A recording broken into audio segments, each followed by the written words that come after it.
এই ঝড় বৃষ্টির মধ্যে ওই লোকটা দেখছি এইদিকে আসছে। আরে, তুমি ওদের চিনতে পারলে না? ও তো দেখছি নিতাই বাবু আর কমলা বৌদি, ওরা তো আমাদের অতিথি। এই ঝড় বৃষ্টির মধ্যে ওরা কোত্থেকে আসছে বলো তো? কি গো বৌদি, এই ঝড় বৃষ্টির মধ্যে তোমরা কোত্থেকে এলে? কোত্থেকে এলাম এটা আবার কেমন প্রশ্ন?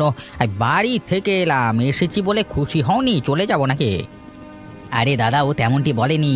এই ঝড় বৃষ্টির মধ্যে বাড়ি থেকে বের হওয়া যায় না, আপনারা কিভাবে আসলেন এই ঝড় বৃষ্টির মধ্যে সেটাই জিজ্ঞেস করছে। তা বাইরে দাঁড়িয়ে এভাবে কি তোমাদের সকল প্রশ্নের উত্তর দেব নাকি ভেতরে নেবে? হ্যাঁ হ্যাঁ দাদা, বৃষ্টিতে ভিজে লাভ নেই, আপনারা বারান্দায় উঠে আসুন। কমলা বৌদি, এই ঝড় বৃষ্টির মধ্যে তোমাদের কোনো বিপদ হয়েছে নাকি? আসলে বড় বিপদে পড়েই এখানে এসেছি। আমাদের নদীর পাড়ের বাড়ি তো ঝড় বৃষ্টিতে ভেঙে গেছে। কিছুদিন তোমাদের এখানে থাকবো, বাড়িটা নতুন করে তৈরি হলে চলে যাব। এখানে বসে শুধু প্রশ্নের পর প্রশ্ন করবেন, আমাদের জন্য খাবার দাবারের ব্যবস্থা করবেন না? আমাদের মানুষ মনে হচ্ছে না? না না বাবু, তেমনটা নয়, আপনারা ঘরের ভিতরে যান, আমরা আপনাদের খাবার ব্যবস্থা করছি। এসব কি খাবার দিয়েছেন? এগুলো মানুষ খায় নাকি? বিপদে পড়ে তোমাদের এখানে এসেছি বলে আজকে আমাদের কোনো মূল্য দিচ্ছ না নাকি? আপনারা তো হঠাৎ করেই চলে এসেছেন, এই জন্য তেমন একটা ভালো খাবারের আয়োজন করতে পারিনি। সামনে তো আরও অনেক দিন থাকা হবে, আপনাদের ভালো মন্দ খাবারের ব্যবস্থা করবো, এই বেলায় এই খাবার খেয়ে নেন। হঠাৎ করে চলে এসেছি বলে ভালো কথা শোনাচ্ছ দেখছি। বিপদে না পড়লে তোমাদের এখানে কোনো দিনও আসতাম না। তেমনটা বলিনি আমি, আপনি বারবার আমাকে ভুল বুঝছেন। হঠাৎ করে আসছেন তাতে কোনো সমস্যা নেই, বিপদে পড়লে আমরা আপনাদের বাড়ি যেতাম না? আমাদের বাড়িতে গেলে অবশ্যই এমন বাজে খাবার দিয়ে তোমাদের অতিথি আপ্যায়ন করা হতো না। আমরা অতিথিদের ভালো করে খাতির যত্ন করতে জানি, তোমাদের মধ্যে তার ছিটে ফোঁটাও দেখছি না। হ্যাঁ, তুমি এত চেঁচামেচি করছো কেন? হঠাৎ করে এসেছি, ওরা যা পেরেছে জোগাড় করেছে, আপাতত এগুলো দিয়ে এবেলা খেয়ে নাও। ওরা তো বলেছে পরের বেলা ভালো মন্দ জোগাড় করবে। তোমার সাহস তো কম নয় গিন্নি, তুমি আমার ওপর দিয়ে কথা বলছো? আরে এ বাড়িতে এসে কি তোমার সাহস বেড়ে গেছে নাকি? থাক নিতাই বাবু, আপনি বৌদির সাথে চেঁচামেচি করবেন না, আপাতত এই বেলা এগুলো দিয়ে খেয়ে নিন। তোমাদের খাবার তোমরা খাও, আমি এসব খাবার খাই না, গরিব ছোট লোক কোথাকার।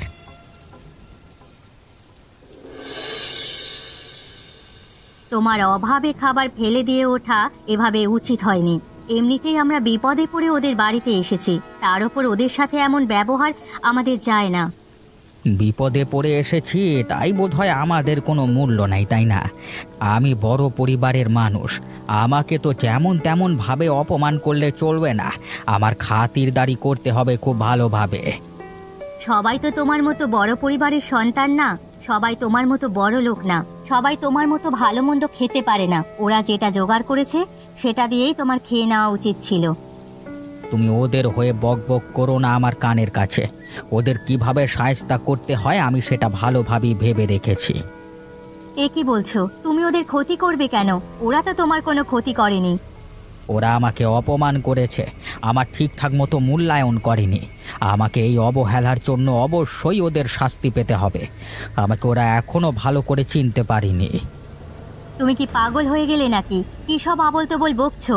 ওদের ক্ষতি করে তোমার কি লাভ? আমরা এমনিতেই ওদের বাড়িতে থাকছি, আমাদের অবস্থা আগের মতো ভালো নেই। ওদের বাড়িতে থাকছি বলেই এমন অপদস্থ হতে হলো আমাকে। আর তুমি ওদের হয়ে বেশি ঘাঁটাতে যেও না, তোমাকে কিন্তু এ বাড়িতে ফেলে চলে যাব আমি, একদম বলে দিলাম। তুমি কি বলছো? আমি একদম ঠিকই বলেছি, আমার চেয়ে বেশি বোঝো তাই না? ওদের শাস্তির আমি ব্যবস্থা করছি, দাঁড়াও। কিরে সনাতন, তোর নামে এসব কি শুনতে পাচ্ছি গ্রামে? আমি আবার গ্রামে কি করলাম? শুনলাম তুই নাকি বুড়ির বাড়িতে উকি ঝুঁকি দিচ্ছিস। ওসব তোর স্বভাব, আমার স্বভাব না। আমি বুড়ির বাড়িতে উঁকি দিতে যাব কেন রে? গ্রামে কি জোয়ান মেয়ের অভাব পড়েছে নাকি?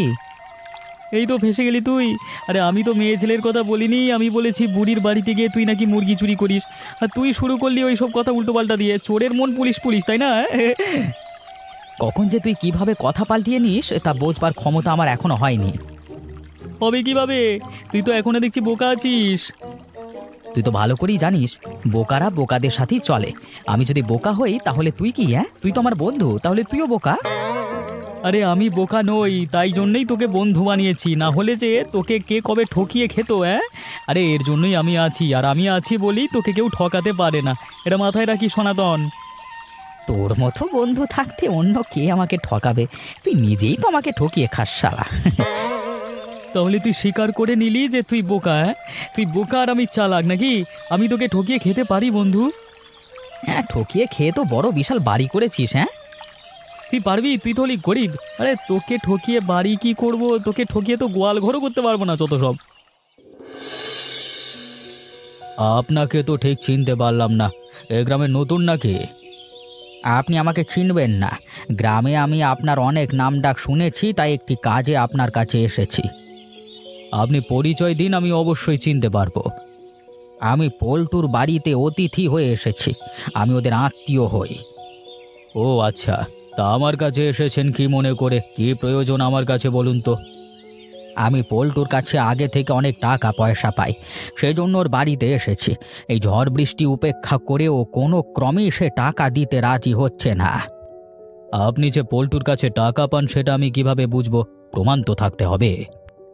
অবশ্যই প্রমাণ আছে, আপনি যে প্রমাণ চাইবেন সেজন্য আমি প্রমাণ সাথে করে নিয়ে এসেছি।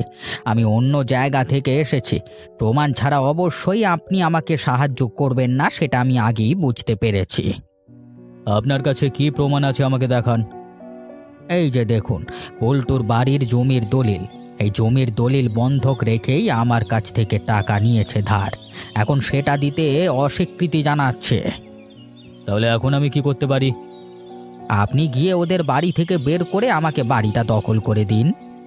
আচ্ছা ঠিক আছে, আপনি জমির দলিলটা আমার এখানে রেখে যান। আপনি এখন বাড়িতে চলে যান, আমি বিকেলবেলায় আসব। আচ্ছা ঠিক আছে।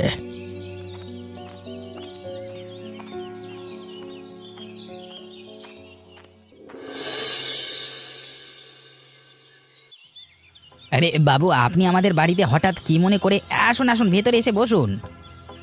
না না, ভেতরে গিয়ে বসবো না, তোদের সাথে কিছু কথা আছে। ঠিক আছে বাবু, বলুন, আমি শুনছি। তোমাকে বাড়ি ছেড়ে দিতে হবে। আপনি কি বলছেন বাবু? আমরা এই বাড়িতে থাকতে পারবো না কেন? তোমার নামে অভিযোগ আছে, তুমি নিতাই বাবুর কাছ থেকে টাকা নিয়ে জমির দলিল বন্ধক রেখেছো, এখন তাকে টাকা পরিশোধ করছো না।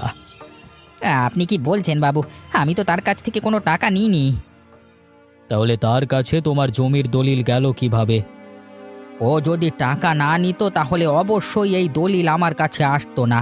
ও যা বলছে মিথ্যে বলছে, আপনি ওকে বাড়ি থেকে বের করে দেন রায় বাহাদুর বাবু। আমি মিথ্যে কথা বলছি না রায় বাহাদুর বাবু, আপনি তো আমাকে ভালো করেই চেনেন, উনি মিথ্যে কথা বলছেন। তোমরা দুজনে মিলে তো আমাকে ঝামেলার মধ্যে ফেললে। কোনো ঝামেলা নেই, আমার কাছে দলিল আমি আপনাকে দিয়েছি, এখন জায়গার মালিককে আপনি বুঝিয়ে দিন। উনি সব কিছু মিথ্যে বলছেন, ওনার কথা আমি বিশ্বাস করব না। তোমরা দুজন থামো, আমার কথা শোনো। পল্টু এবং তারা এ বাড়ি থেকে বেরিয়ে যাবে, তবে নিতাই বাবুকে আমি এই জমির দলিল দিচ্ছি না। পল্টু এবং নিতাই বাবু দুজনে আরও উপযুক্ত প্রমাণ নিয়ে আসবে, তারপর আমার থেকে জমির দলিল ফিরিয়ে নেবে, এটাই আমার শেষ কথা। তোমাকে কি বলে যে ধন্যবাদ দেব বুড়িমা, সেই ভাষা আমার কাছে নেই। আরে পাগল, আমাকে তোর ধন্যবাদ দিতে হবে না। তুমি আমার জন্য যতটা করলে আমার কাছের মানুষও ততটা করতো না। দেখছো না কাছের মানুষ কি করলো? তার সাথে বুড়িমার তুলনা দেওয়া পাপ হবে। আরে আমাকে এত প্রশংসা করতে হবে না, তোরা আমার কাছের মানুষ, আমার বিপদে আপদের সময় তোরা এগিয়ে আসিস। আজ তোদের বিপদে আমি এগিয়ে আসবো না, এটা হয় বল? তাও এই অদিনে কেউ এভাবে সাহায্য করে না বুড়িমা, তুমি আমাদের বিশাল বড় একটা সাহায্য করেছো, এই দিন আমরা কোনোভাবেই শোধ করতে পারবো না। ঋণ কখনো শোধ হয় না, তবে ভালোবাসা দিয়েই ঋণ শোধ হয়। তোরা আমাকে যে পরিমাণ ভালোবাসিস তাতেই আমার সকল ঋণ শোধ হয়ে যায়, কোনো ঋণ নেই তোদের কাছে। শুধু আমরা তোমাকে ভালোবাসি না, তুমি এই যে আমাদের আশ্রয় দিলে, এত ভালোবেসে যত্ন করে তোমার বাড়িতে থাকতে দিচ্ছ, এই ভালোবাসার ঋণ কোনো কালে শোধ করতে পারবো না। আরে বললাম না, ভালোবাসার ঋণ ভালোবাসা দিয়ে শোধ করবি। তুমি আমাদের এত ভালোবাসো, তা এতদিন বুঝতে পারিনি বুড়িমা। তোরাও তো আমাকে কম ভালোবাসিস না, তোরা ভালোবাসিস বলেই আজ আমি তোদের ভালোবাসতে বাধ্য হয়েছি। তবে তোরা একথা রাখ, তোদের সাথে যে অন্যায় হয়েছে তার সামনে কি ব্যবস্থা নিতে হবে সেটা নিয়ে ভাব। তুমি ঠিক বলেছো বুড়িমা, এটা নিয়ে ভাবতে হবে। অনেক রাত হয়েছে, আমি ঘুমাতে গেলাম, তোরা দুজনে মিলে ভাব।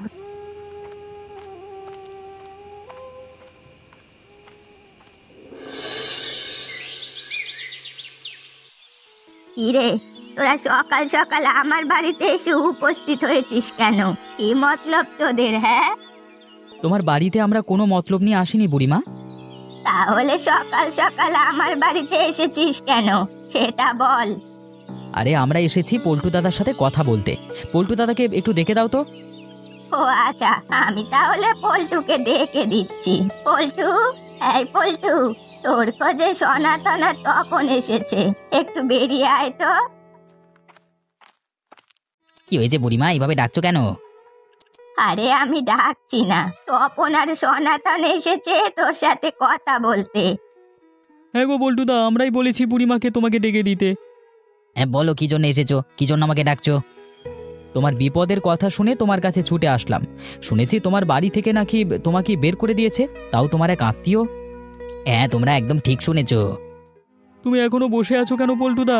কিছু একটা ব্যবস্থা অবশ্যই করা দরকার। আমি তো কিছুই বুঝতে পারছি না, রায় বাহাদুর বাবু দোষী নাকি ওই নিতাই? তুমি বোকা নাকি পল্টুদা?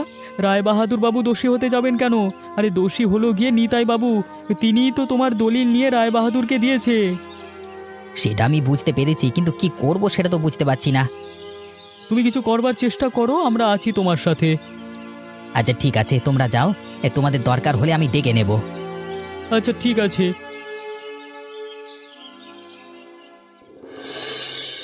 এখন কি করবে তুমি?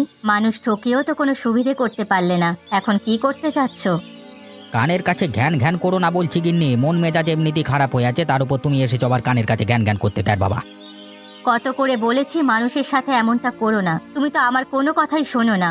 এখন দেখেছো আমাদের কি হাল হয়েছে। নিশ্চয়ই উপরওয়ালা আমাদের উপরে নাখোশ হয়েছেন, এজন্যই এমনটা করেছেন আমাদের সাথে। চুপ করো তো তুমি, এসব ফালতু কথা বলো না। আমি চুপ থাকলেই তো আর সত্যিটা আড়াল হয়ে যাবে না। আমরা অসৎ, উপরওয়ালা আজ আমাদের বাড়ি ঘরের এমন অবস্থা করেছেন। ঘর বাড়ি ভেঙে যাওয়া, এখানে আশ্রয় নিয়েছিলাম, সেই বাড়ি তুমি দখল করে নিলে। এখন উপরওয়ালা আমাদের নিজেদের ঘর বাড়ি সকল সম্পত্তি নদীর ভাঙনে শেষ করে দিল। এই বাড়ির জমির দলিলও তো তোমার কাছে নেই। এখন আমাদের কোথায় ঠাঁই হবে? দেখি কি করা যায়, কিছু তো একটা ব্যবস্থা করতেই হবে। কি করতে পারো দেখো গিয়ে, না হলে গিয়ে পল্টুর হাত পা ধরে ক্ষমা চাও। এবার কিন্তু বেশি বেশি বলছো তুমি গিন্নি। আমি কোন পরিবারের সন্তান তা কি তুমি ভুলে গেছো? অহংকার করতে করতে তোমার এখন পথের ভিখিরি হওয়ার হাল হয়েছে। আর কত অহংকার করবে তুমি? মেজাজ খারাপ, তার উপর বকিয়ে যাচ্ছ। বলছি থামছো না। আমি গেলাম অন্য ঘরে, তুমি এখন ঘুমাও যত সব।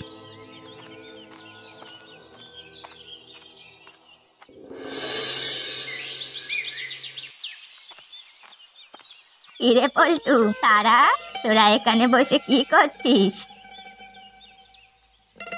এই বুড়িমা, তুমি কেন এখানে এসেছো আর কি? আমি এখানে এসেছি কেন সেটা পরে বলবো, তোরা দুজন এখানে কি করছিস সেটা বল। বাসায় থাকতে থাকতে একদম শরীর অকেজ হয়ে গেছে, তাই ভাবছি তোমার জমিতে একটু চাষাবাদ করি, উপকার হবে। তোদেরকে কি আমি বলেছি চাষাবাদ করতে? আমি এখানে থাকিস বোধহয় মনে হচ্ছে কাজ করে শোধ করছিস। না না বুড়িমা, তেমনটা নয়। তুমি কি বলতে এসেছো সেটা বলো। গ্রামের খোঁজ খবর কিছু জানিস? খবরা খবর শুনেছিস? না তো বুড়িমা, কিছু শুনিনি। বলো না তুমি, কি হয়েছে? নিতাই বাবু যে তোদের জমি দখল করে বাড়িঘর দখল করে নিয়েছে, তার তো বিশাল বড় ক্ষতি হয়েছে। পথের ফকির হবার অবস্থা। কি বলছো কি তুমি বুড়িমা? তার আবার কি হলো? বাজার থেকে শুনে এলাম তার নতুন ঘর আর সমস্ত জমি নাকি নদী ভাঙনে চলে গেছে। এখন তিনি চাইলেও সে বাড়িতে আর ফিরতে পারবেন না। তিনি সে বাড়িতে ফিরে গেলে তো আর আমাদের বাড়ি দখল করতেন না। এটা আনন্দের সংবাদ না, আমাদের জন্য দুঃখ, কারণ এখন তিনি আর আমাদের জমি ছাড়বেন না। আরে থাম, দেখা যাক সামনে কি হয়, সবে মাত্র উপরওয়ালা বিচার শুরু করেছে। কিছুদিন অপেক্ষা কর, বাকিটা দেখতে পাবি। দেখবি তোদের পা ধরতে এসে গেছে। দেখি বুড়িমা তোমার কথা সত্যি হয় কি না। দেখে নিস তখন। চল চল, আর কাজ করতে হবে না, বাড়িতে চল।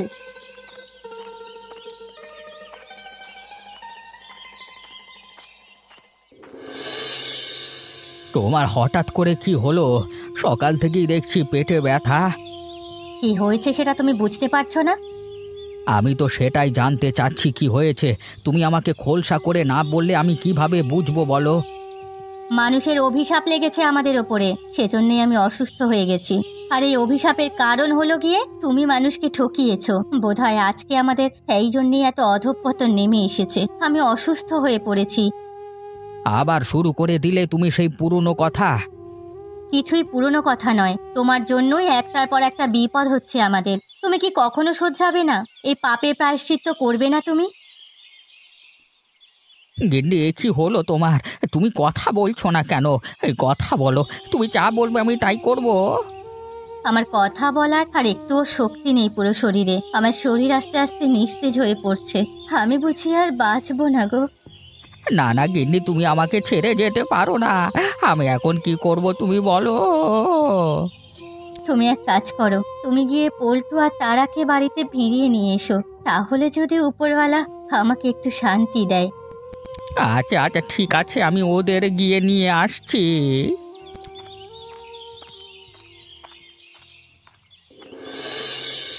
আপনার তো কম সাহস নেই, আপনি ওদের ক্ষতি করার জন্য আবার আমার বাড়িতে চলে এসেছেন। আমি কিন্তু ছাড়বার পাত্র নই। ভালোই ভালোই বলছি, এখান থেকে চলে যান। না না, আমি এখানে কারোর ক্ষতি করতে আসিনি। আমি এসেছি পল্টু এবং তারার কাছে। ওদের সাথে আপনার কোনো কাজ নেই, আপনি এখান থেকে চলে যান বলছি। বুড়িমা তুমি ওনার সাথে চেঁচামেচি করো না, উনি কি বলতে চায় সেটা একটু শোনো। আপনি বলুন তো নিতাই বাবু, কেন এসেছেন এখানে? নতুন কোনো ফন্দি নয় তো আপনার? না না, আমার কোনো নতুন ফন্দি নেই। আমি এখানে সাহায্যের জন্য তোমাদের কাছে এসেছি। আমি আমার সকল ভুল স্বীকার করছি। আমি তোমাদের বাড়ি ছেড়ে চলে যাব, তোমরা দয়া করে আমাকে সাহায্য করো। শেষ পর্যন্ত আপনি তাহলে স্বীকার করলেন? আমি আগেই জানতাম, তাও আপনাকে কিচ্ছু বলিনি। ওপরওয়ালার উপর বিশ্বাস রেখেছিলাম। তা আপনার এখন কি সাহায্য চাই সেটা বলুন। আবার বউ কমলা অনেক অসুস্থ, তোমরা একটু সেখানে চলো না। কি বলছেন আপনি? কমলা দিদি অসুস্থ হয়ে পড়েছেন? হ্যাঁ, কমলা অসুস্থ হয়ে পড়েছে, তাই আমি তোমাদের কাছে এলাম। আচ্ছা ঠিক আছে, তাহলে তাড়াতাড়ি চলুন। আয় আয় ঠিক আছে গো, তোমরা তাহলে যাও, আমি একটু রায় বাহাদুর বাবুর বাড়ি হয়ে তারপর তাকে নিয়ে আসছি। ঠিক আছে ঠিক আছে। কি গো কমলা বৌদি, শুনলাম তুমি নাকি খুব অসুস্থ। এখন তো দেখছি তুমি বিছানার উপরে বসে আছো। আরে আমি অসুস্থ নই, এটা আমার একটা ফাঁদ ছিল।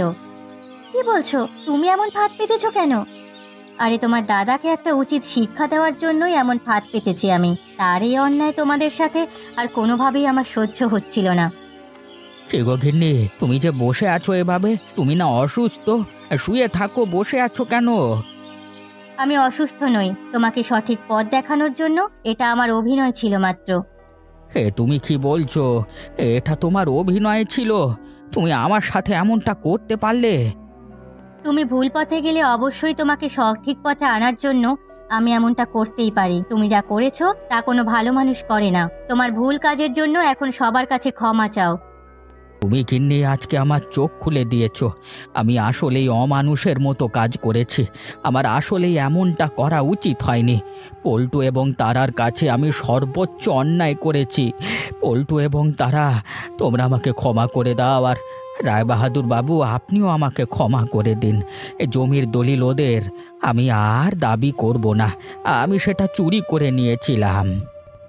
আপনাকে আমি অতি ভদ্রলোক ভেবেছিলাম, নিচে নিচে আপনি এত খারাপ মানুষ সেটা আমি কল্পনাও করতে পারিনি। আমার কাছে ক্ষমা চেয়ে কোনো লাভ হবে না। আপনি পল্টু এবং তারার কাছে ক্ষমা চান। পল্টু, তারা, তোমাদের কাছে আবারও ক্ষমা চাইছি গো, তোমরা দয়া করে ক্ষমা করে দাও। ওগো, তুমি আর কঠিন হয়ে থেকো না। কমলা বৌদির কথা চিন্তা করে হলেও এদেরকে ক্ষমা করে দাও। আমি এদের ক্ষমা করে দিতে পারি, তবে একটা শর্তে। এরা আমাদের গ্রাম থেকে চিরদিনের জন্য চলে যাবে। আমাদের আত্মীয় হিসেবেও এই গ্রামে এই বাড়িতে আর কখনো আসতে পারবে না। আচ্ছা আচ্ছা, ঠিক আছে, তোমার সকল শর্ত আমরা মেনে নিয়েই এখান থেকে চলে যাচ্ছি।